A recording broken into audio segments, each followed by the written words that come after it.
Morning, Bill. How are we?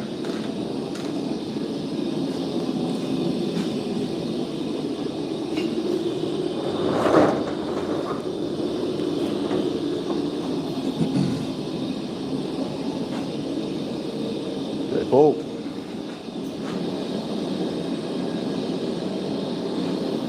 How goes it?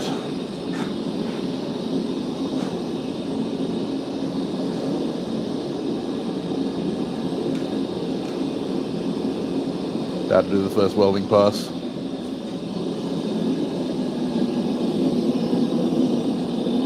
She's already been soaking at temp for a while. That billet nice and crispy. Hey, Aaron. Hey, Grovid. Yeah, I'm alright. I'm alive.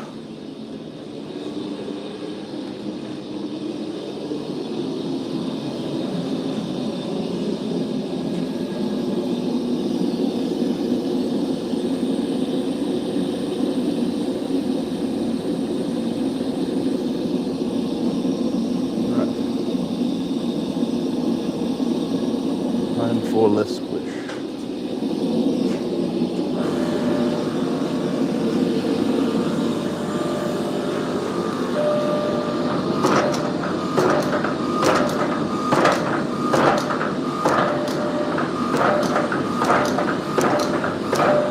Squish.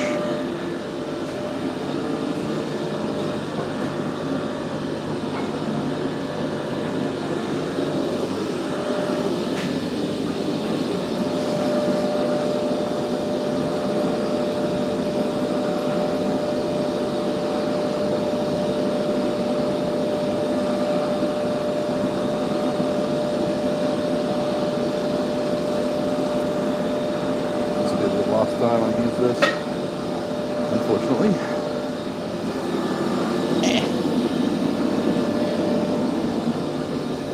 So I get home.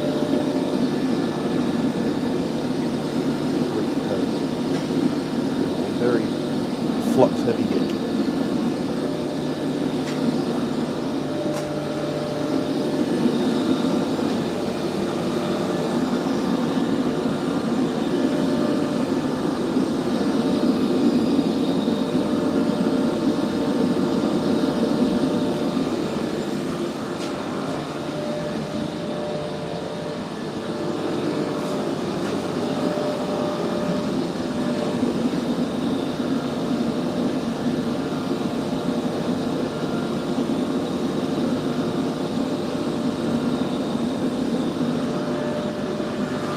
In total, I've made over 12 pounds of Damascus this week.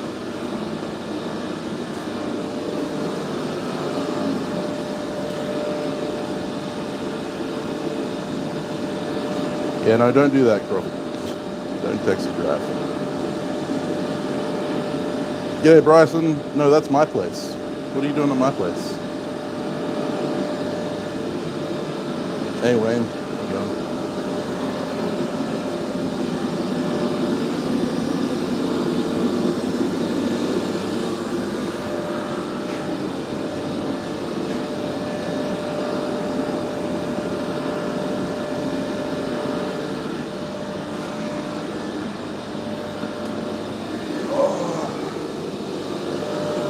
I'll tell you what, this whole week of Damascus making has left me very sore and very tired.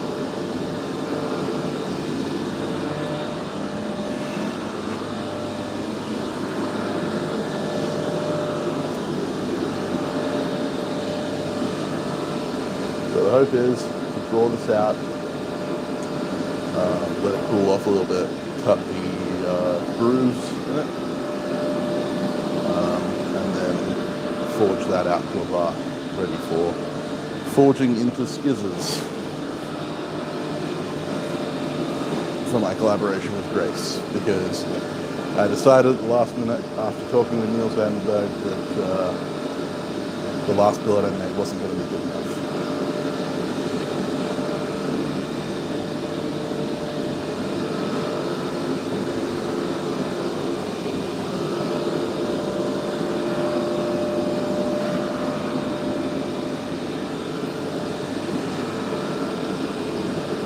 Purgatory temps tonight? No, not today.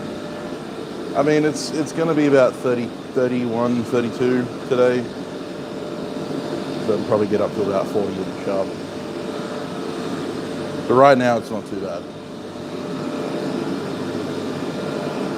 We'll see. Yeah, this is the last welding pass on this one. I even drew a diagram to help explain where we're at. Just need to open the door a little bit more.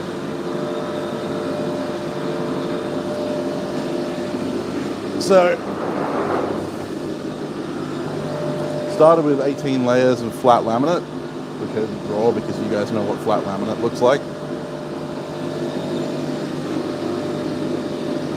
Layered it into W's, so crush the corners in, turn it into C's, stack those C's 4 times, forge welded those together, and now what we're doing is taking the stack of 4 C's, which are now W's, and then stacking those 4 times and making our billet of W's.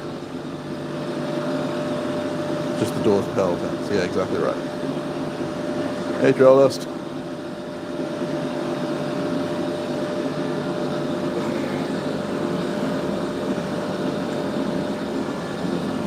And then we're going to ladder them so we can cut through those W's to expose a really cool sawtooth kind of pattern that happens when you do ladder W's.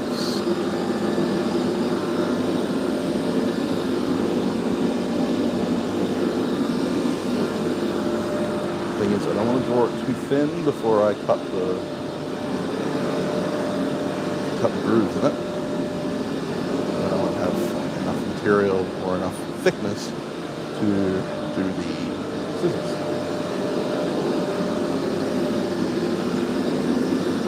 And I still don't know what the design for the scissors is. Just got to work it out and steel first.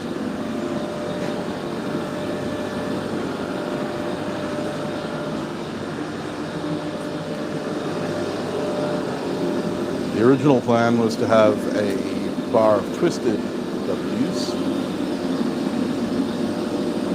but upon reflection, the bar of twisted W's I made wasn't quite zany enough.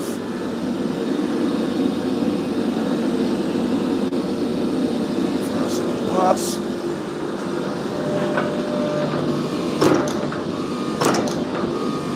little bit heavier of squish this time.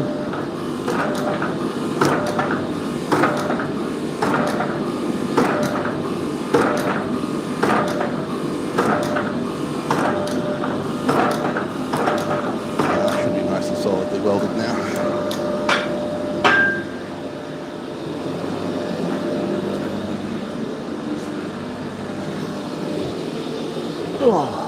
Just going to quickly give it a scrub,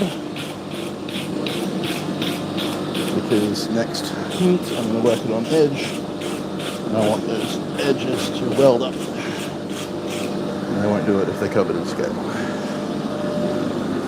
I'll pour on the last of the shore weld. It has served me well.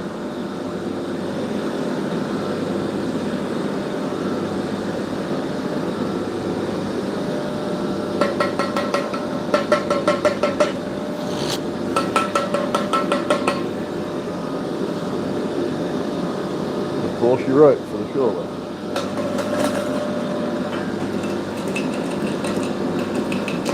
Like a solid brick at the bottom.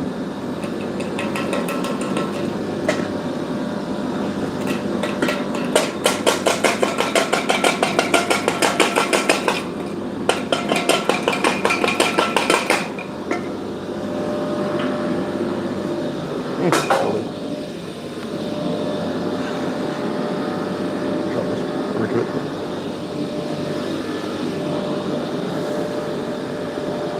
Put this brick of it on there and let that melt.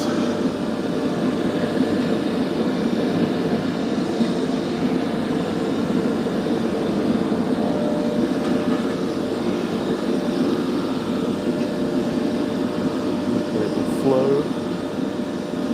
all over the billet.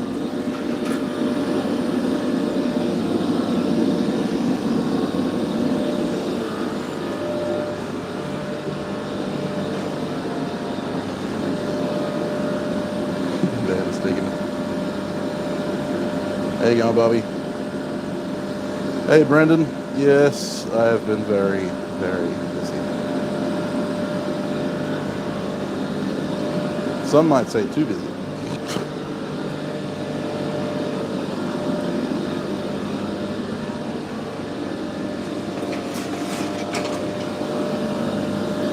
Yes, we have the original bar of Twisted W's I made that was originally going to be this project, but I decided against it. We've got the 3-pound bar of 364 layers that will eventually become a sword of some kind sometime down the track. It's actually 3 pounds, 12 ounces, so it's close to 4 pounds. And then we have the 5-pound billet of 364 layers, which will be the Damascus Viking sword.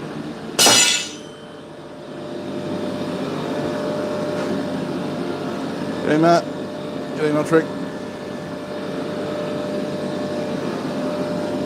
I got your message, Matt. I'll put it in the mail on Monday.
It's quite a bit of steel iron. It's a couple of $100 worth of steel.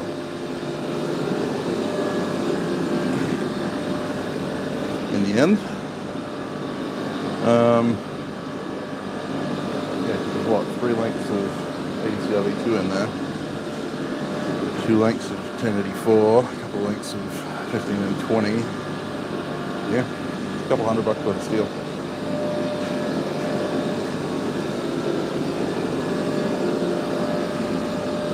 That 5-pound bar alone is probably worth about 150.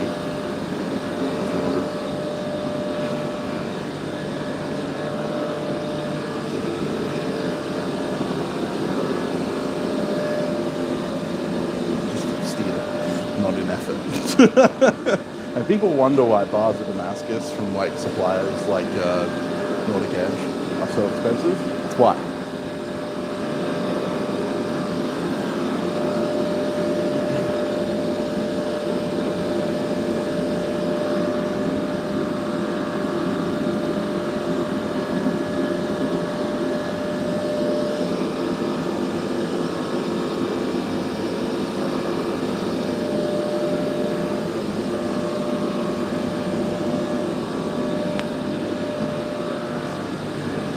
G'day, Coffee, how you going? Is that John or is this different? 8670. No, I haven't.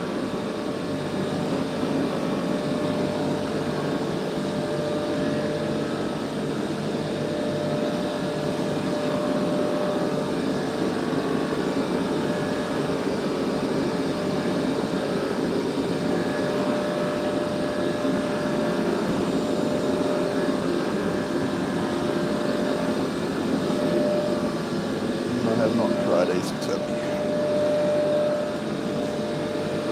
Get hold of it.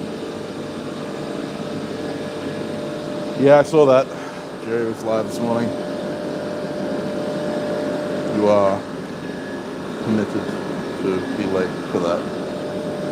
Ah, all good, John. Long time no see, but I'm tired. 5160, 1520. Yeah, I saw that Alabama Damascus does that. I mean, it'll work as long as you don't try and weld the 5160 to itself. So make sure your outside layers are not 5160.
That'll do.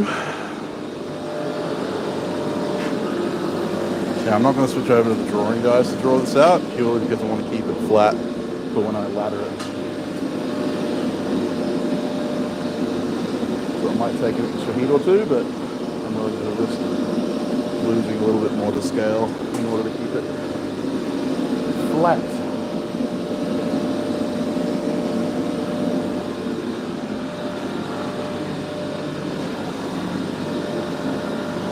Weeks and you can swing your hammer again. Oh, that'll be good.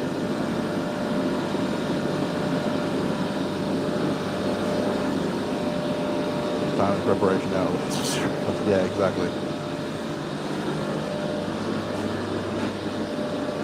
I had someone contact me and ask me how much it would be for a bar, like the bar I made for the sword.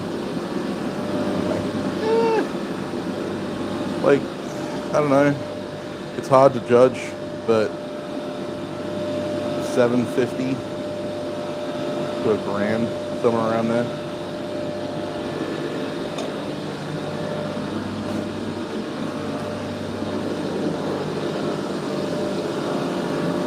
When you factor in all of the materials lost, gas, grinder discs, flux.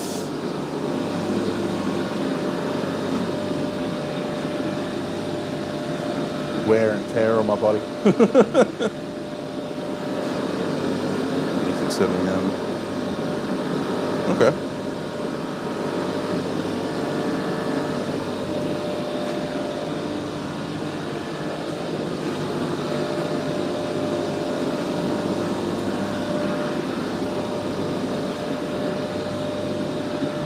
Cool.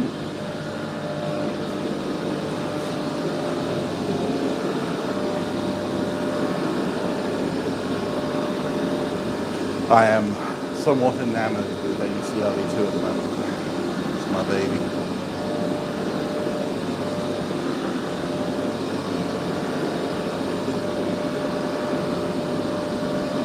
What's that?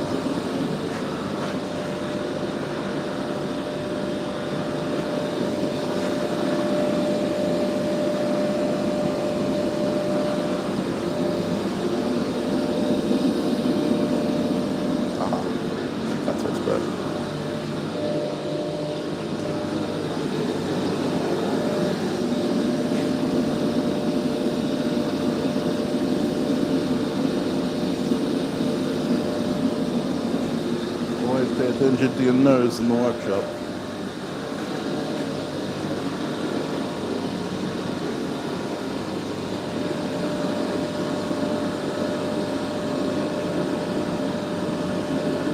Yeah, John, like when you're healing from that kind of stuff, the worst thing you can do is jump back in too quick. Otherwise you'll be waiting longer.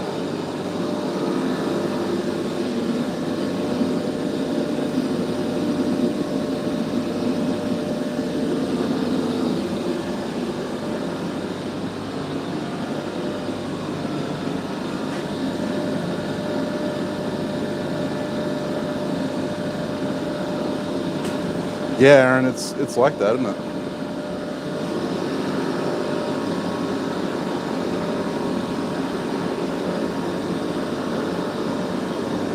Sorry for knocking you guys around.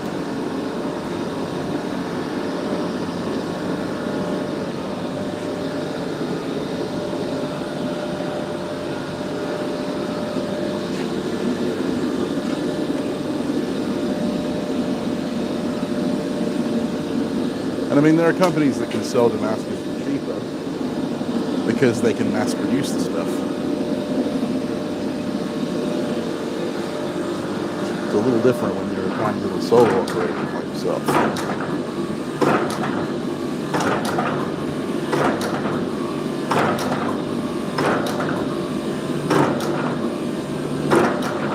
Now, the trick with ladder W's is finding the perfect time to cut your ladders. You don't want to leave it too thick first, because then your ladders will be too spaced out and you won't cut through that many layers. You don't want to leave it too thin, because then you'll run the risk of having too little thickness in your material in order to actually forge the thing you want to forge. So it's a delicate balancing act.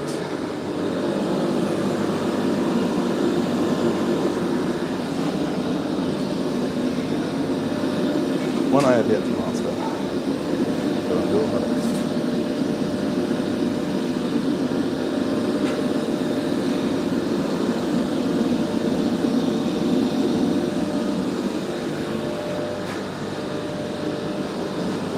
Hey, Rob.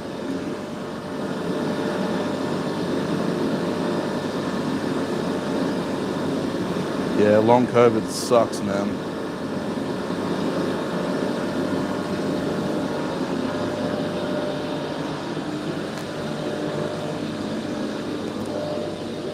I hope you feel better soon, Rob.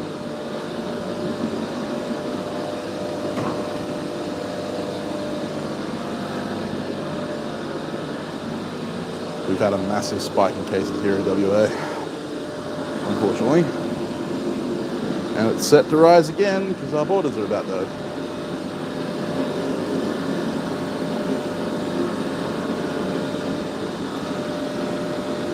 Been outside for 18 inches, halfway. Nice.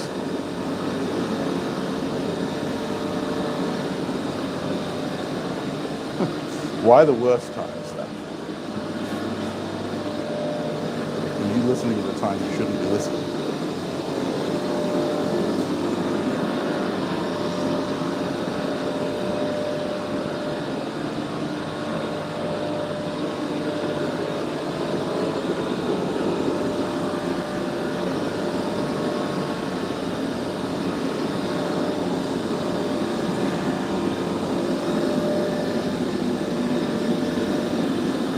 I remind myself of pushing super cuts and stuff, so I can go a little thinner than I think. The thinner you get it before you cut the ladder, the better.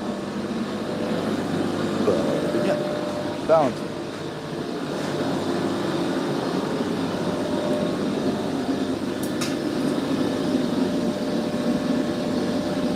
This is true of all ladder Damascus, by the way. The thinner you get it before cutting the ladders, the better it'll be.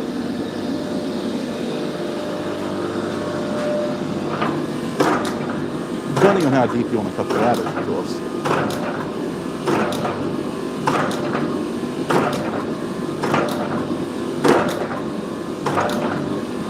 If you want to basically concertina everything, then you can cut it thick, but then, of course, it's still going to have quite large spacing.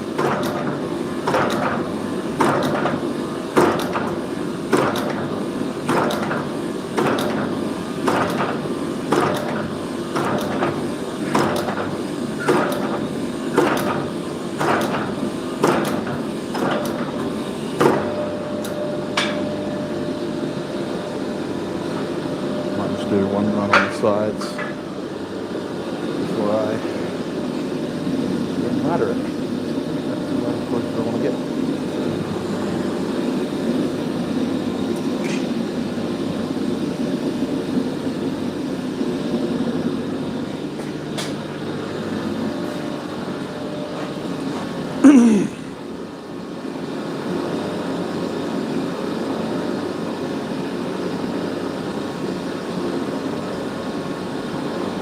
Some people get lucky, John. Some people don't.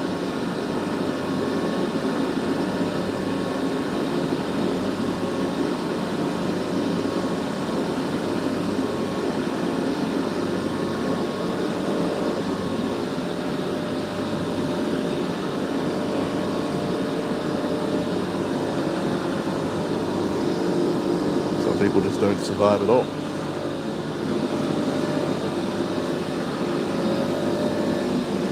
I'd rather not. I'd rather not test it myself and hope that I'm lucky.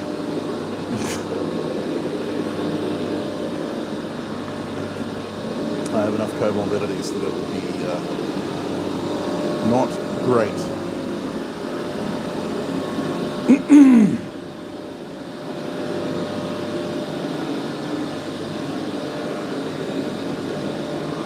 Well, you can be asymptomatic, that's also a possibility. But the isolation isn't for you, it's for everyone else. Much as I don't want to get it, if I get it, I'm not going to give it to anyone else. I don't want to. I'd much rather not be responsible for the deaths of others. Or simply the pain of others. Much like when I have a cold or a flu, I don't give it because having a flu sucks. I don't want to give it to anyone else.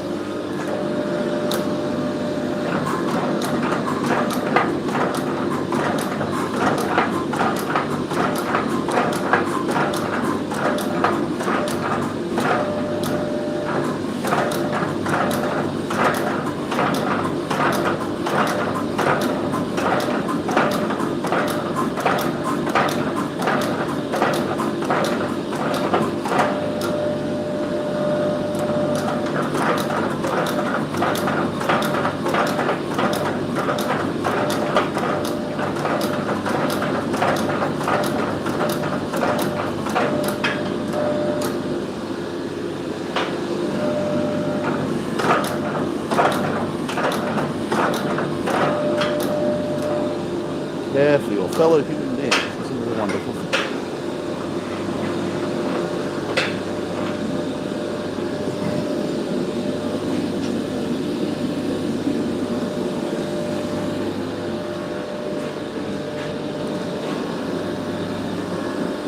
Oh, that sucks, Joel.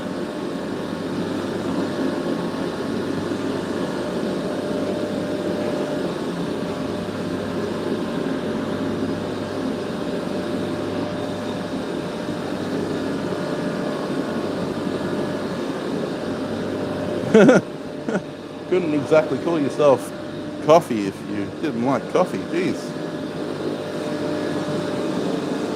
Your very identity.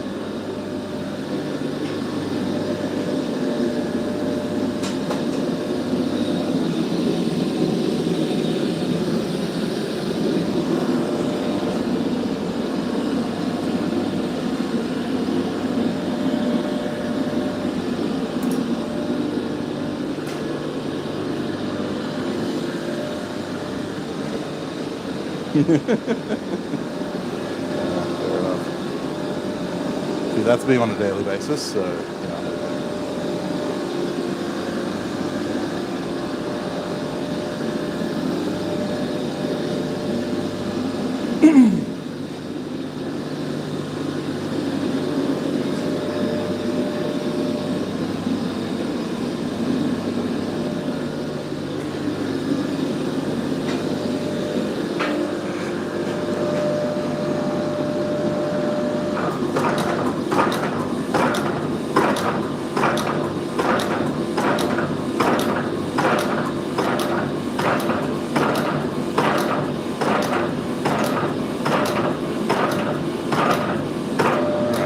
at the stage now where I want to ladder it before I get to the finish.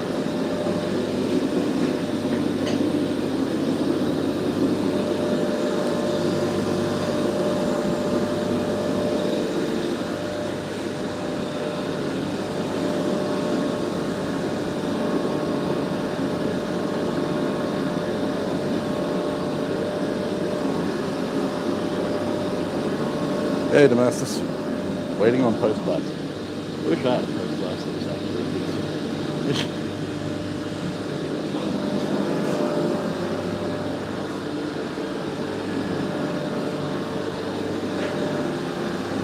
Well, I can't have coffee either, John, so we will commiserate together.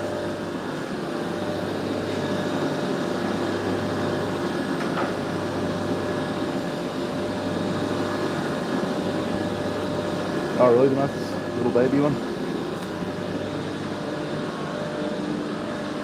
I mean, they're better than nothing. As much as I bitch about it.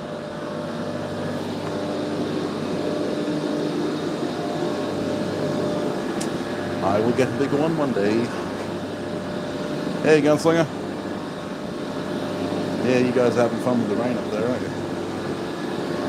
Wouldn't mind if you sent some down our way.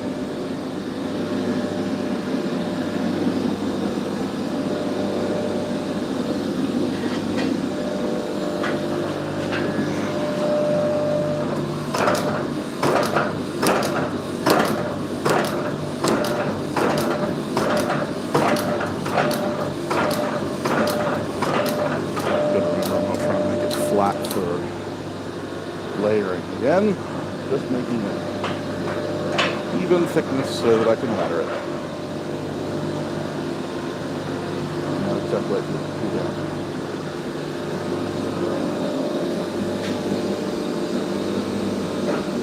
Back.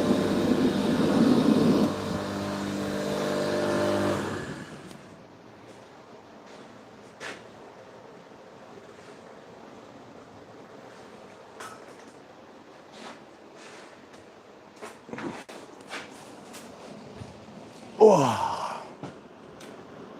You can't tell I'm on my spring chair.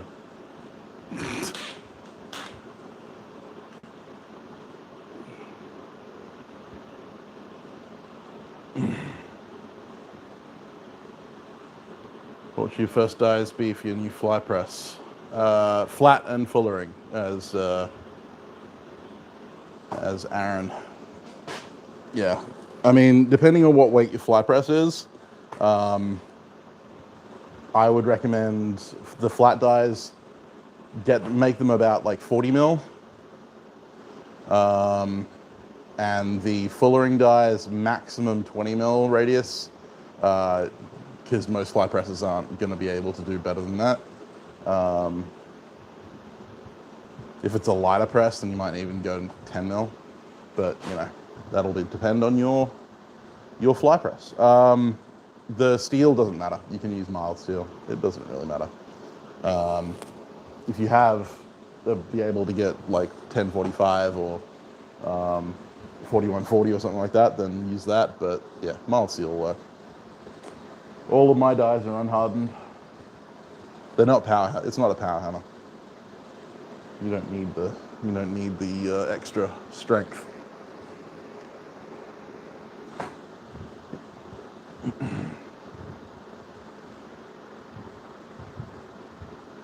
Can't get wrong with bacon. Absolutely. I agree with Crawford.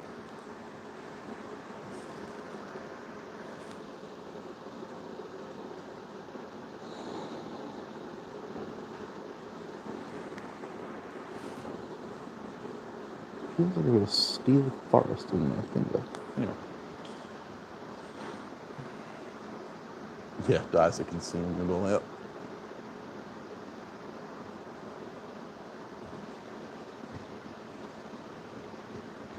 Yep, some 30 or 40 millimeter flat dyes and some 20 millimeter round fullering dyes will get you started.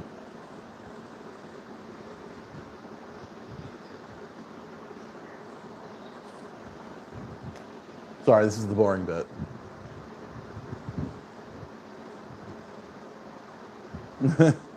I might have been drinking a lot of HDO. I don't know about stretching. My shoulder's fucked. I actually think I might need to go to physio.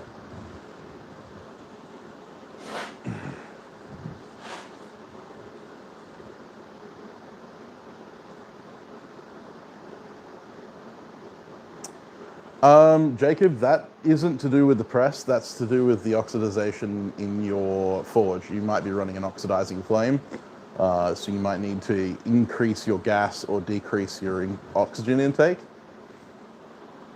If you're forge welding, then that will also be the flux that's doing that as well. The flux is quite thick.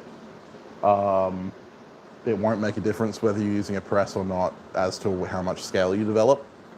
The big thing with presses is that they press the scale into the surface. Normally, if I'm not in a rush, I will literally just soak the billet after I've forged it out and flattened it out. I will forge the billet. First of all, I'll forge the billet after scrubbing it with a block brush real hard. You know, get rid of all of the heavy scale before I do that final forging pass. And then I'll soak it in vinegar overnight. And then wire wheel it before I grind it. And that normally takes off most of the scale before I have to worry about grinding through it all.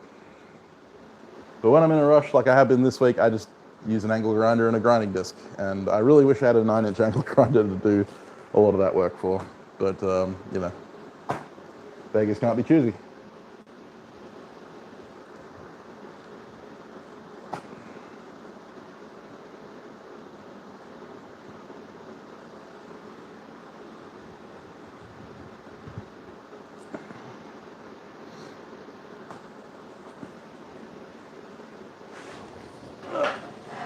For instance, the scale on this isn't actually that bad because I did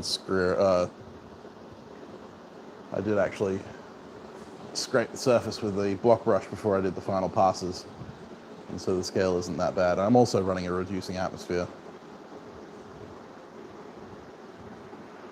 Yeah, both Alex and Adam have done videos on preventative stretching. Alex did a collaboration with a physiotherapist, a good friend of ours, whose name at the moment I can't remember for some stupid reason, but anyway. Keep thinking Anthony, but I'm thinking that's wrong.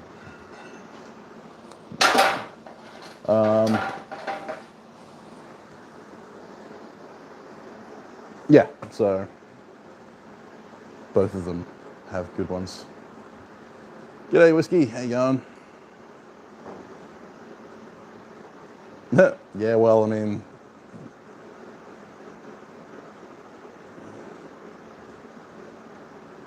Anthony. Is it Anthony?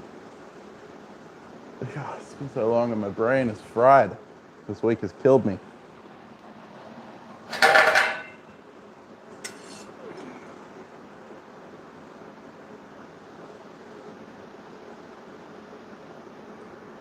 So, there are 4 layers in there. Each of those 4 layers has 4 layers in it.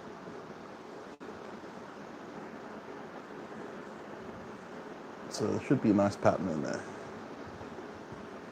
We forge a little off square, but that's okay. Doesn't really matter. Doesn't hurt it.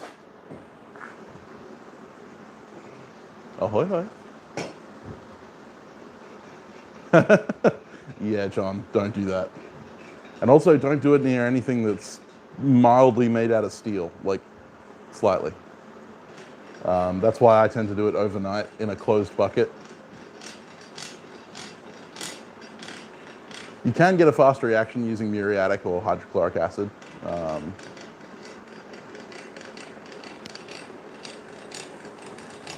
But again, don't do it inside. The fumes off that thing, off that stuff is disgusting.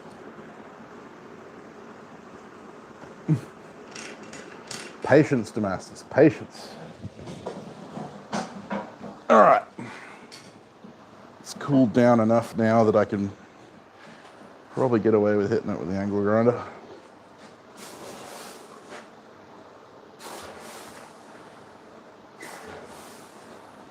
Yes, I just quenched it, but it was black, so I don't think it'll crack. The only reason I quenched it is because I don't want my discs to explode when I grind on them.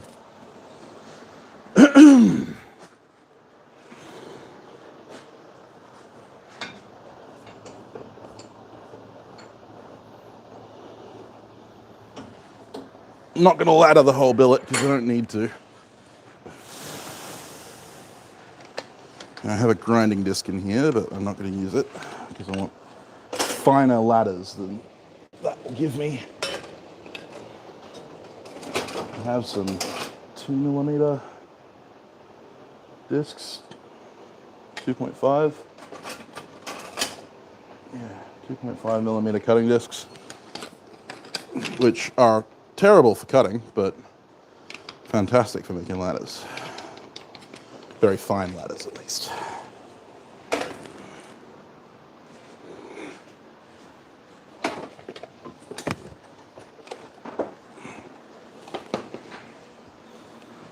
Maybe over here so you might be able to actually see what I'm doing. Don't mind the mess.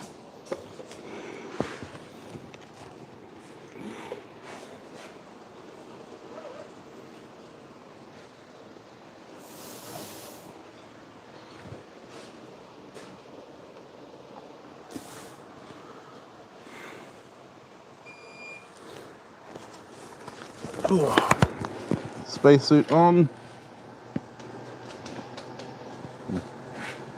The welder is currently plugged in.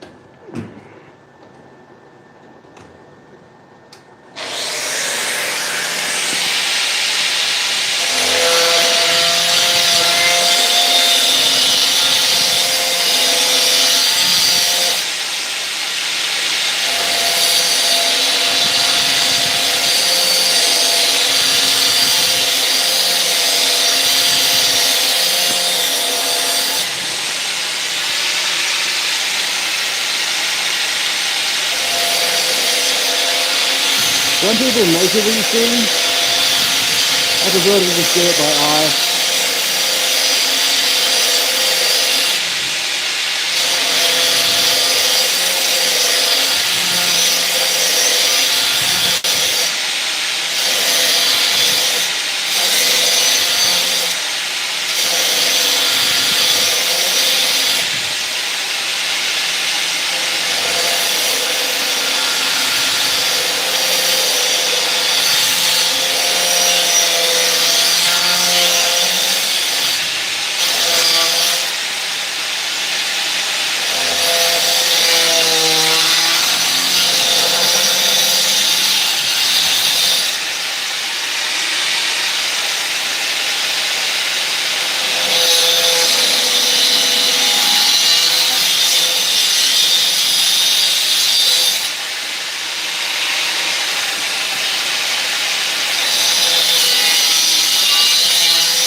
Now I'm just going to get rid of all the sharp edges, because otherwise I'll cause salt shock.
Okay, that's one side.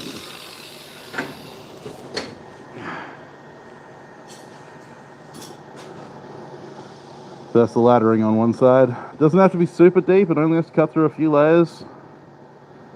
I basically used the first of the 4, so a full quarter, as my marker. And I just got rid of all the sharp edges, because otherwise it'll cause cold shuts. Now I'm just going to flip it over and do the other side. And basically I'm going to aim to hit between the previous 2 cuts.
Rough on the back.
Okay.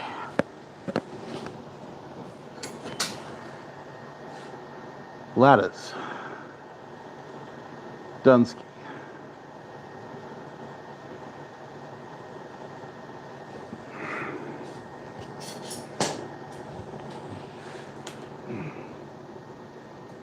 See you, Notrick.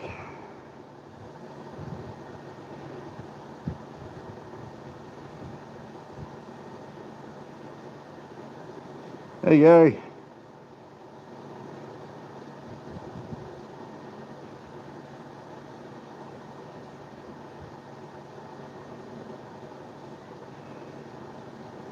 What's the big sheet for? Which sheet?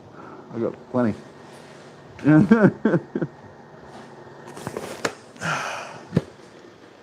Whew. Okay, so that's our ladder as she stands. Like I said, not laddering the whole billet because I don't need the whole billet for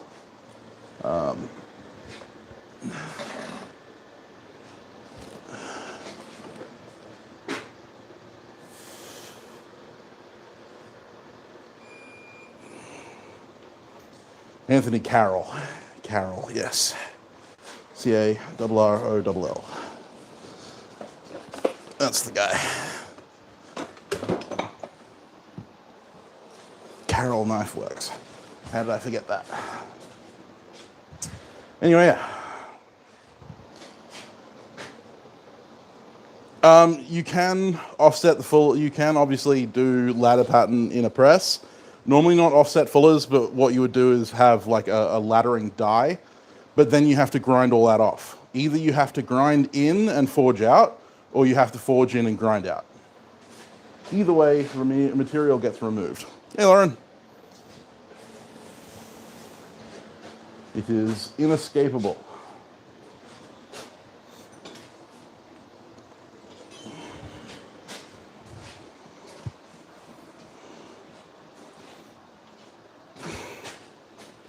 Remove my arm hair again.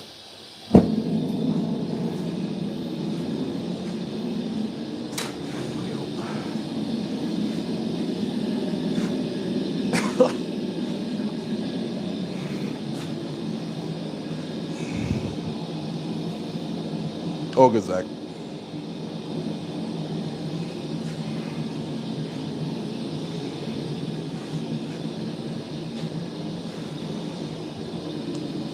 Yes. Ladder pattern requires that you cut out material, either way.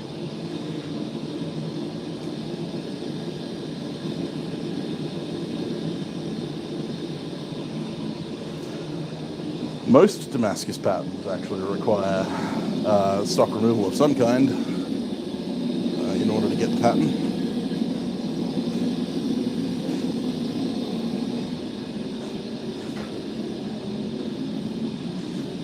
Damascus is an incredibly wasteful process. The least wasteful is straight layer laminate, which is boring for most people.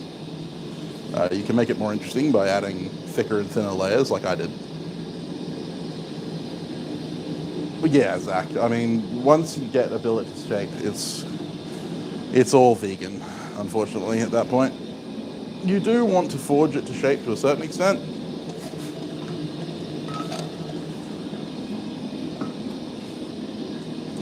One of the things that really shits me is when people do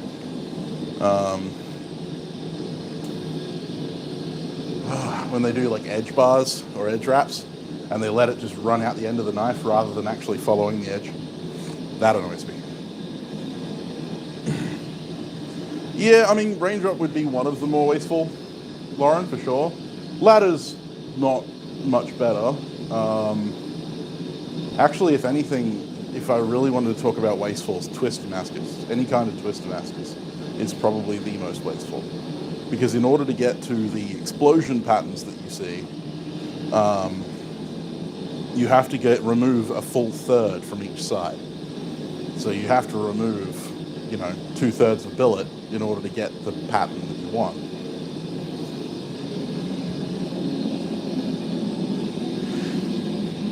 So yeah, if you had to ask me,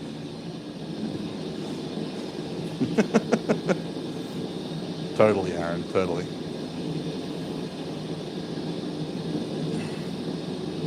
Oh yeah, of course, Lauren. I mean, I lost about 2 pounds from that 5 pound billet. It was 6 pounds, and then it became 5 pounds. Then I added a pound, and then lost a pound. So yeah, like you could lose quite a bit to scale.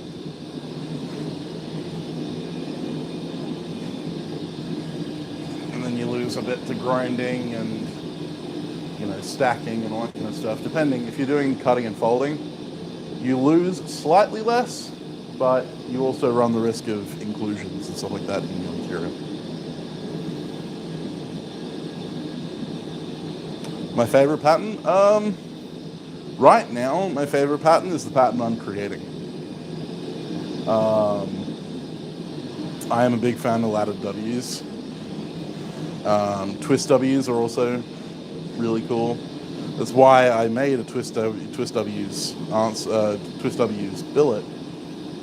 Basically, I'm forging this for me because you got to remember I'm sending these scissors to Grace, who's then going to finish them and then send them back to me. So they are going to be my scissors at the end of the day. And so I wanted a pattern that I was going to like. And so originally I was going to do Twist W's, which was really cool, but the way I did them, I just don't think it's going to look great, and I didn't have enough material to make them better because I made a tiny billet because I was like, it's only scissors, I only need to make a tiny billet. This time I made a full-size billet and went, I will just deal with the excess later. Having a little bit extra never hurt.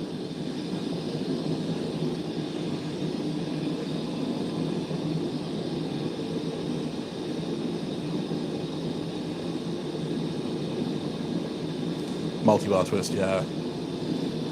Good old herringbone or bloody stock twists. They're good. I do like multi-bar.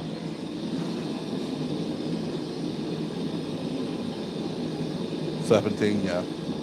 Yeah, I'd love to do a snake in the sword, serpent in the sword, but that is incredibly wasteful of material because you have to cut out either circles or triangular sections from your bar. Actually, my good friend Smithafix is currently making a serpentine cord sword, Viking Age Type 10 sword, and it looks amazing so far. He's just finished the core. And he works in a lot of like shear steel and original bloomery steels and stuff like that, and it looks absolutely stunning. I can't wait to see the end product. He makes me very angry with his talent. He's the one who did my my Skyrim dagger challenge, but instead of just doing a dagger, he actually made the dagger from Skyrim using just a pound of leather and a pound of steel, which I found irritating as hell. I was like, damn it, you did it better than me. No, he's a great guy. You should definitely go check him out. Brass it depends on the brass because there are different variations of brass. A lot of brass is a real pain in the ass to engrave. Especially free machining brass, which instead of creating curls will create chips, and it is annoying. So it will very much depend on the brass you have access to.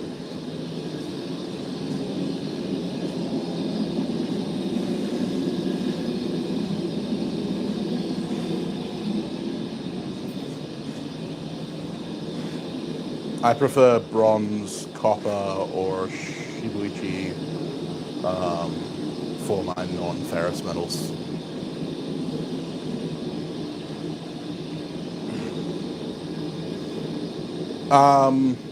Not necessarily, Lauren. So leaded brass actually makes it more chip prone, which is what free machining brass is. The more lead you have, the more chip prone it is, funnily enough. Contrary to what you would think, because lead is a soft material, it actually makes it more fractious. I found that out the hard way.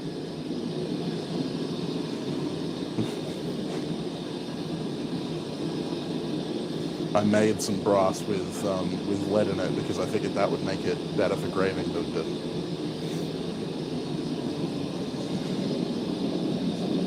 Bronze is so much better. It's a pain in the ass to machine because it creates long tendrils, razor-sharp tendrils. Even leaded bronze. Lead always does. Lead always makes non-ferrous metals more brittle. Hello, Mr. Hornet. You are very large.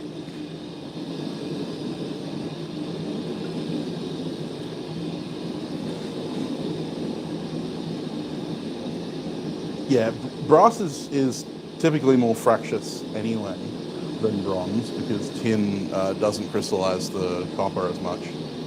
But yeah, if you're going to engrave bronze, some forms of brass, copper, shibuichi, all the fun stuff.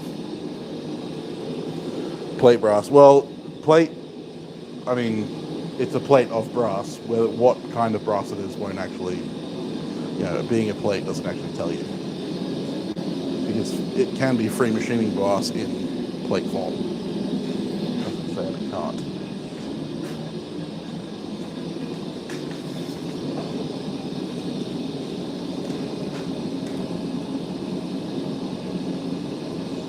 So now I got to be real gentle. Now I got to be really gentle by working with it. I could tell you what to feel for when hitting it with a file, but you wouldn't really be able to tell because you don't have anything to go off. So basically, you're just going to have to take a graver to it, see if it starts throwing chips.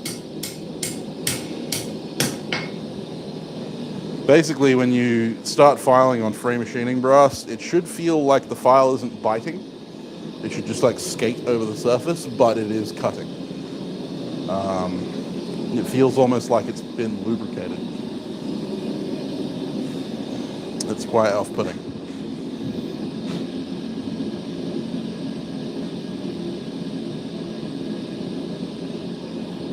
Appreciate it, Lauren. Always appreciate it. All right, I'm going to try and use the flat dies to draw this out. If I start seeing it make cold shots, I might have to use the hammer.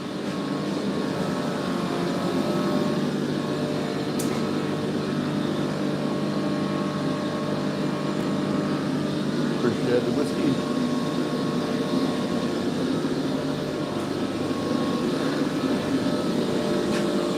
Let's forge this out.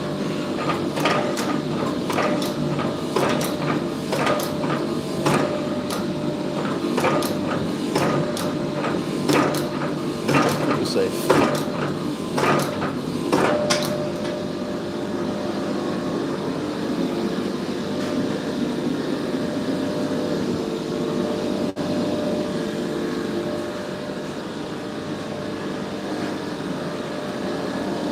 Might make some laddering dies at some point and try the other way.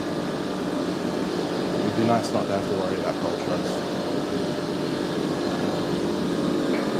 For some reason, it always just feels more wasteful.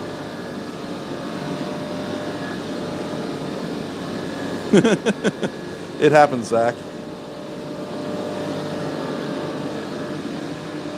I think it was I Made a Thing. No, it wasn't I Made a Thing. There's a channel that did ladder pattern Damascus for like a saber or a sword of some kind. And they cut the ladders so deep with a thin cutoff wheel and then tried to forge it all out, and it was just bloody cold shots down the whole length.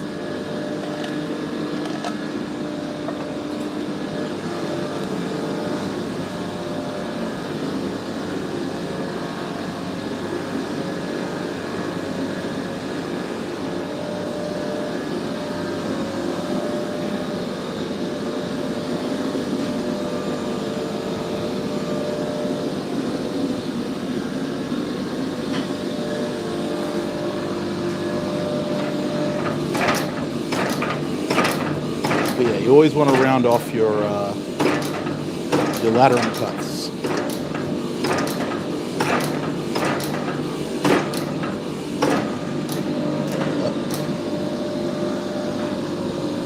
Be careful when you're drawing it back out, because you can squish it closed rather than actually make it do the latter thing.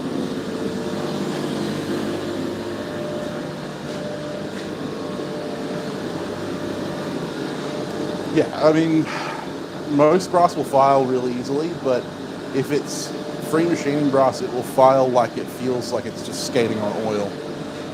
Whereas if it's normal brass, or if it's just standard zinc copper brass, it will feel like it's biting more.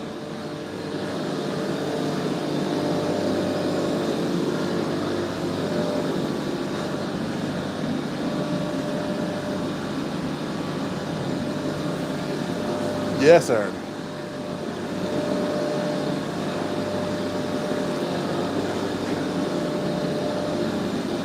It looks quite beautiful when it's done right.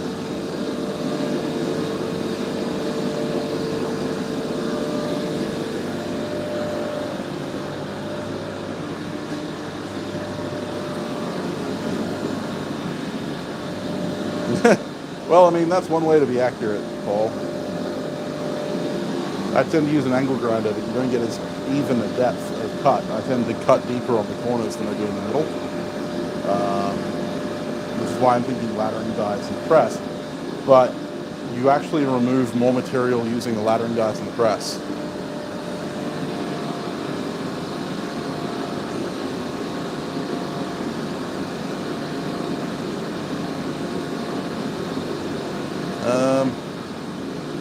Not entirely sure what you're getting at there, Zach. I'm sure it sounds good, but I can't picture it in my head right now.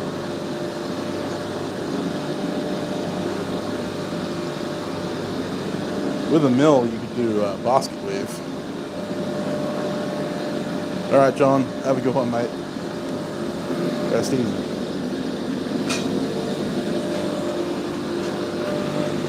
Just gonna go gentle, gentle, gentle. Gentle is relative when you have a 20-ton press, of course.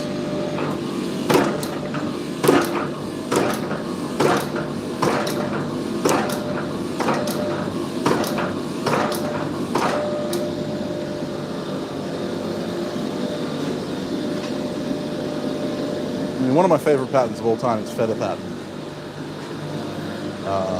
But feather is a massive pain in the butt to get right.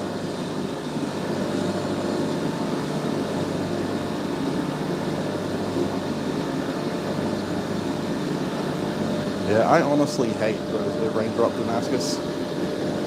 Can't tell you why. I just don't like it.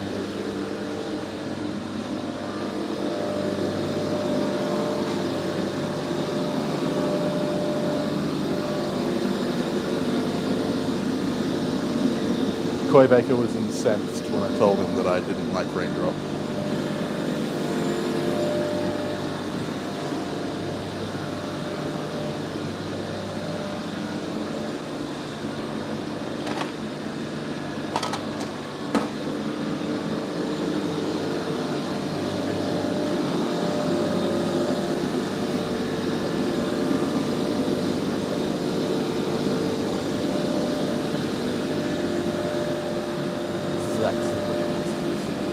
I'm keen to see it, Zach. Can you get around to making it?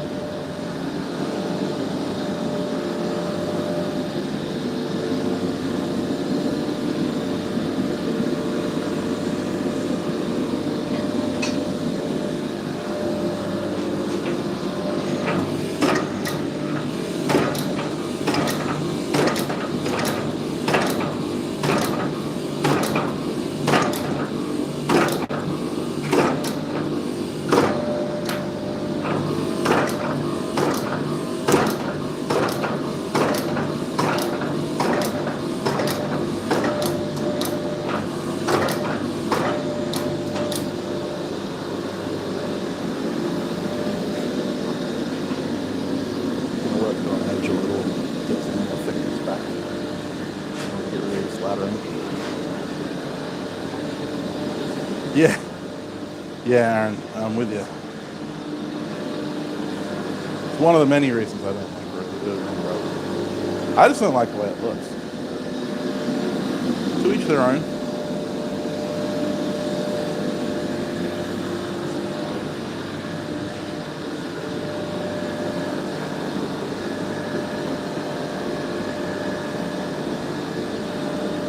Well, actually, it's only bad if you go too deep, because in any Damascus, like especially ladder and raindrop, the width between the material is what is your final width.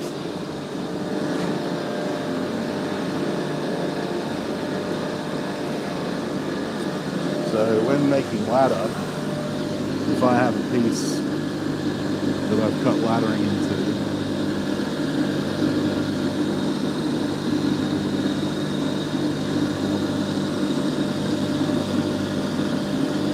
that, the thickness of the piece isn't this, it's that distance there between the two cuts. And so the deeper you go, the thinner the material will have to be before the ladders are forged out. And the same goes with raindrop. If you imagine those as being drill holes rather than ladder cuts, it's the same process. Which is why a lot of the time you see stuff like ladder and raindrop used in kitchen knives, because you can forge them really thin. God, I hate melting brass.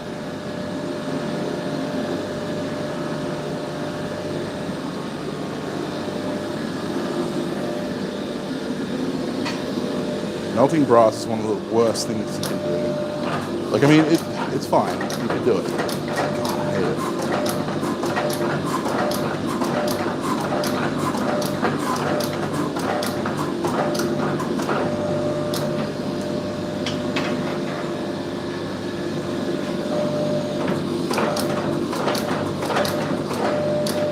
Be prepared for wherever you're doing it to be filled with white smoke. Deadly, deadly white smoke.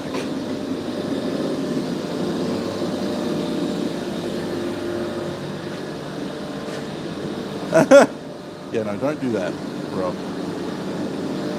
Don't smell it. I prefer melting bronze. Bronze melts at the same temperature as brass does, but pours a lot easier and doesn't piss like noxious toxic fumes.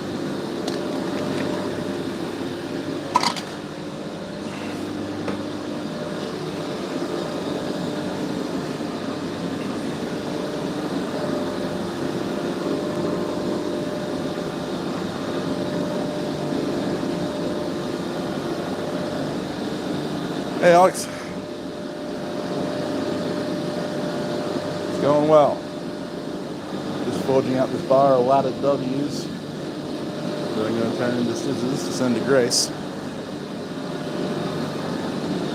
Yeah, and do it outside, Matt.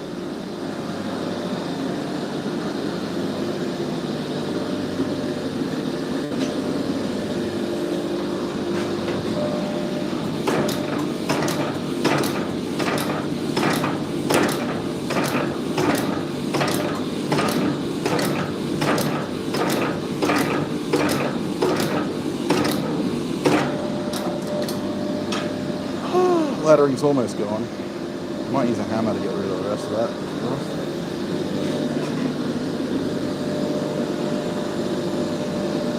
Seeing as I haven't picked up a hammer much in the last week, Preston's been doing all the work for me. Which has been nice, given that my right shoulder is screwed, but I should probably pull my weight around here at some point.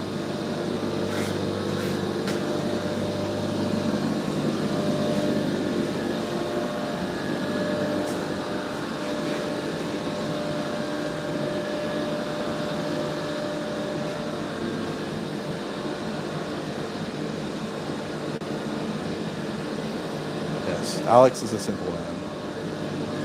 Can confirm.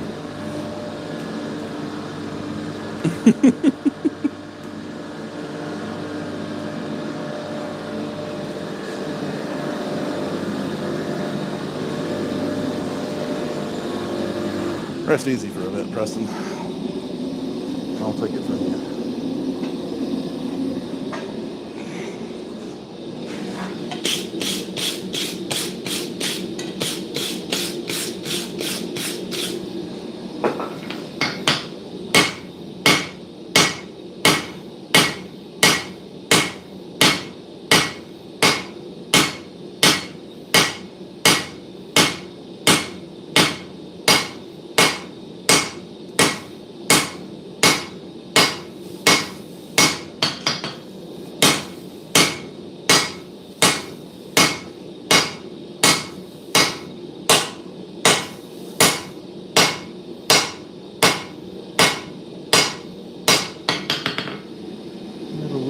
cold shot. Maybe 2. That's okay.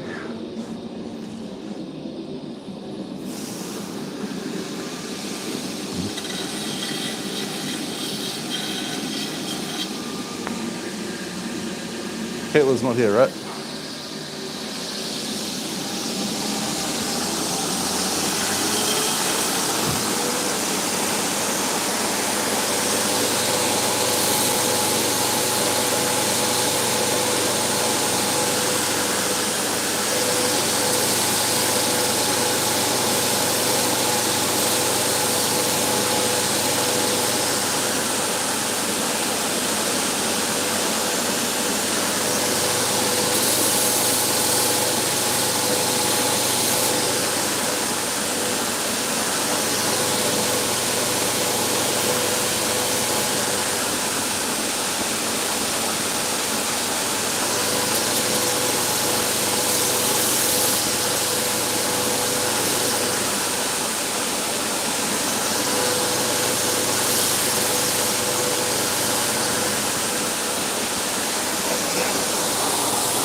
There's some baby cold stuff in there, but they'll come out around it.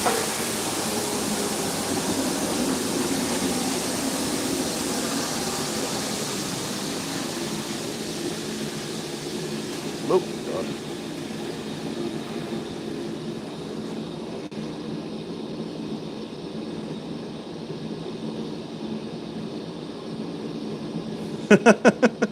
Fair enough, Zach. Hey, Daniel.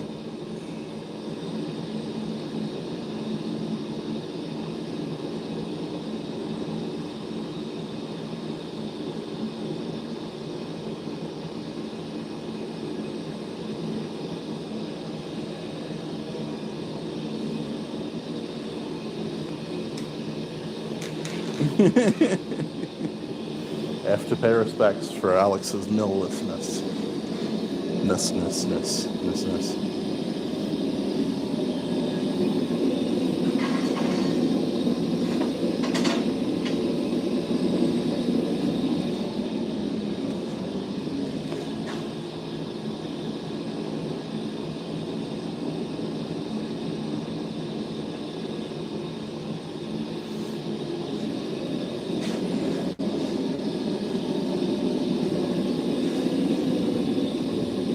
Are you sure you didn't order a hat by mistake, Alex? You know, a milliner doesn't sell mills, right?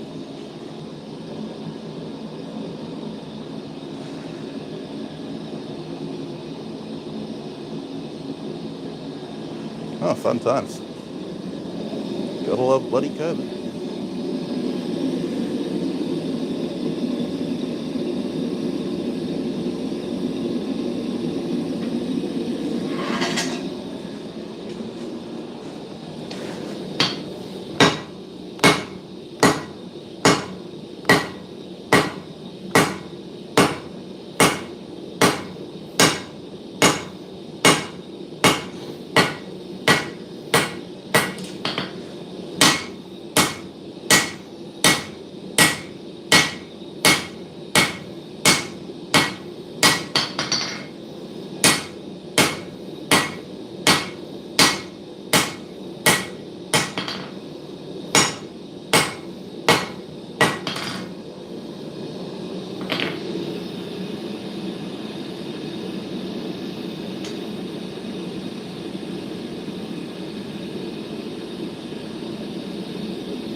Might have, should have gone a bit wider with the cutter.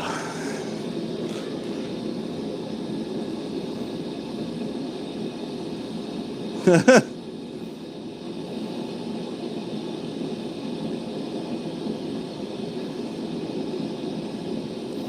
good, Daniel.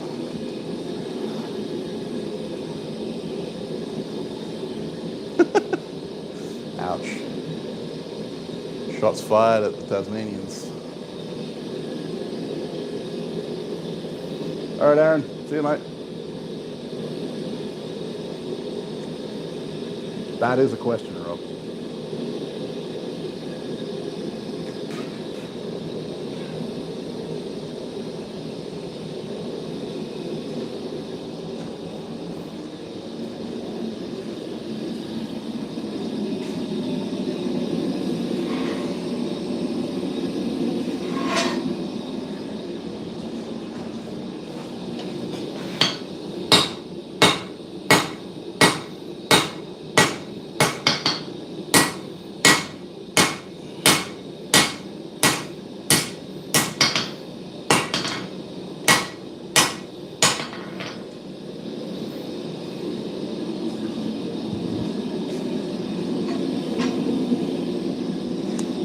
Yeah, could have gone a little deeper with the cutter.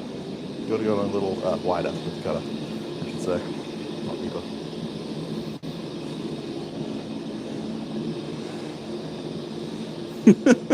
Not wrong, Chris. Not wrong.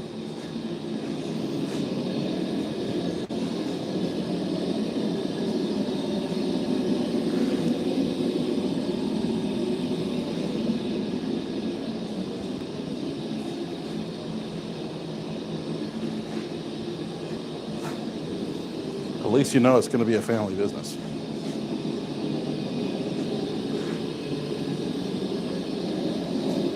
The mother and the sister are the receptionist.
Here you see Sam considering doing something really stupid, making another billet of Damascus.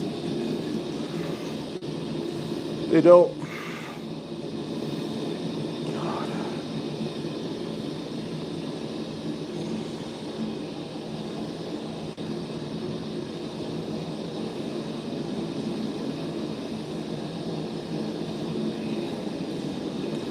Sounds beautiful, Travis. Trade you.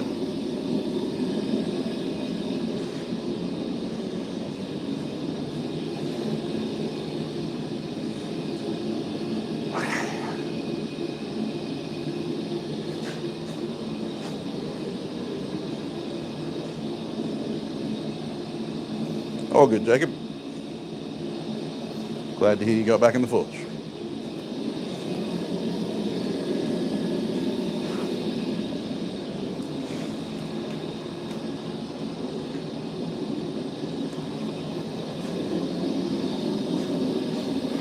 Make it a double trail dust.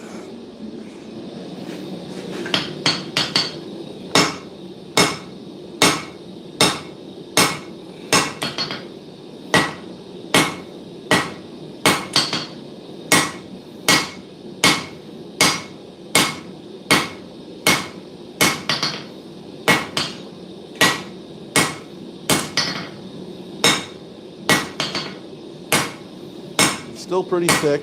I might be able to get away with it.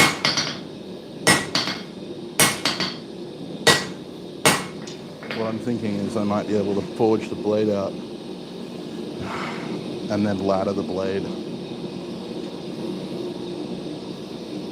Make it a little bit more stark. Because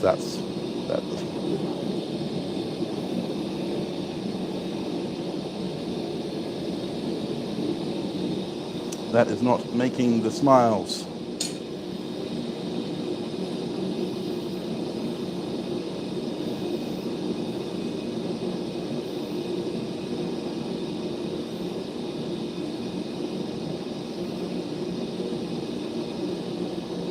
No. There we have it. Throw it in the fire again. Get it scaled up a little bit. Scrub it off. You guys will probably be able to see the pattern.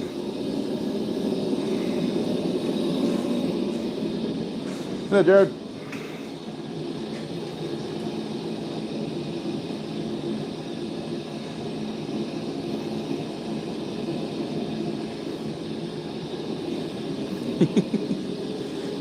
We never stop talking about Jared.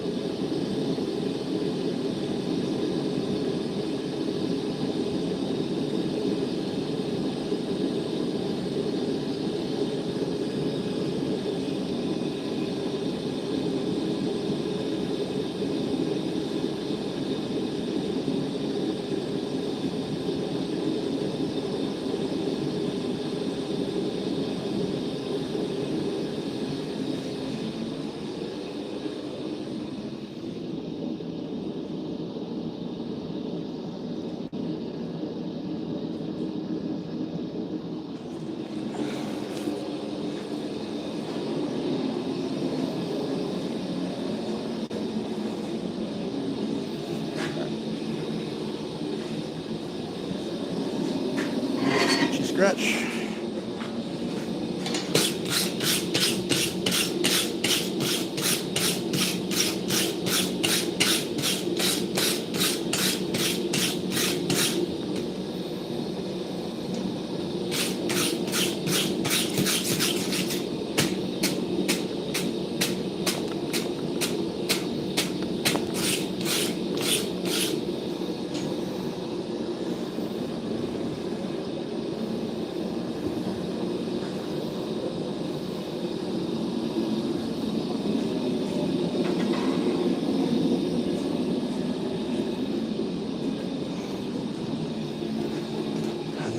On this next heat, you'll be able to see the pattern.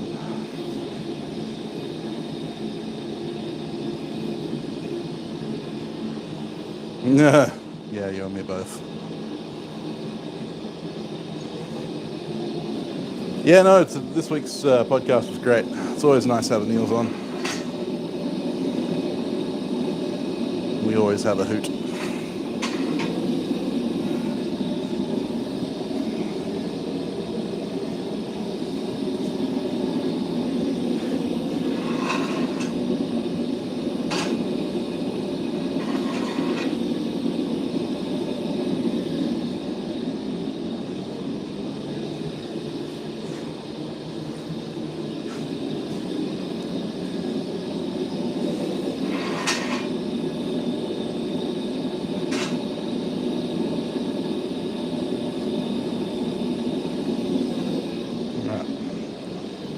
How visible it's going to be. Let's try the back camera.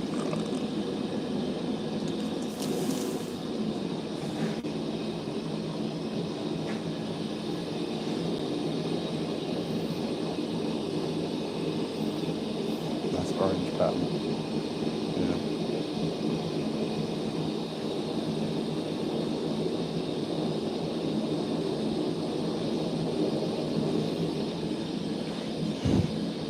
I do not want to put my hand on this. I will admit. It's not super obvious. There it is.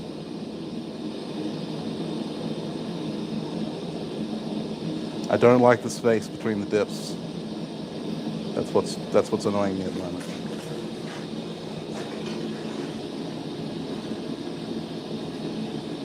I should have made them closer together.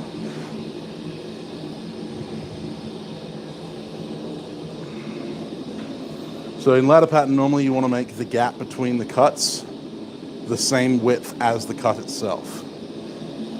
And I didn't do that.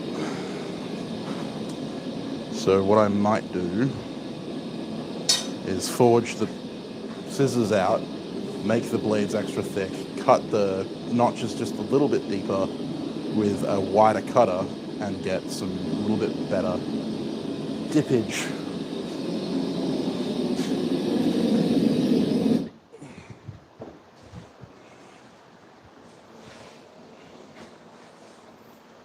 Because that does not spark joy.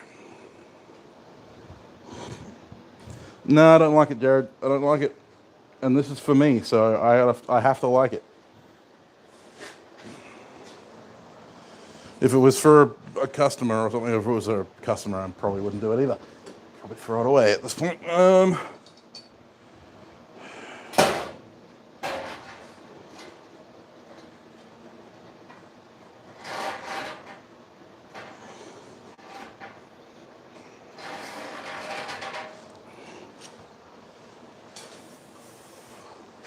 Gotta hold yourself to account, guys. So yeah, I will, yeah, I'm gonna revisit that with an angle grinder. Hey, Ben. How you going? So we just finished forging out this bar of ladder W's, or it doesn't really look like ladder W's at this point, but I will make it look like ladder W's, damn it.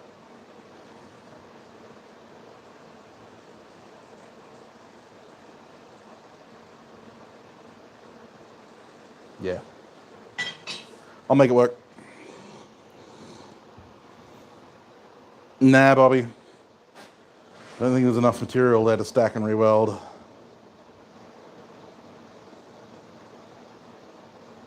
I mean, there is. I could make another billet out of it. Oh, think about it. All right, guys, I'm gonna jump off. I'm just burned out. This week is fucking taking it out of me. And I got more work tomorrow and more work the rest of the week, so. Anyway, I hope you guys have a fantastic week. I hope you guys stay safe wherever you are, whatever you're doing. Stay cool if you're warm, stay warm if you're cool. Don't do anything I wouldn't do. Make sure if you do, that you get it on camera. Freedom to Ukraine. And fuck the Russians. And I will see you next time. Bye, guys.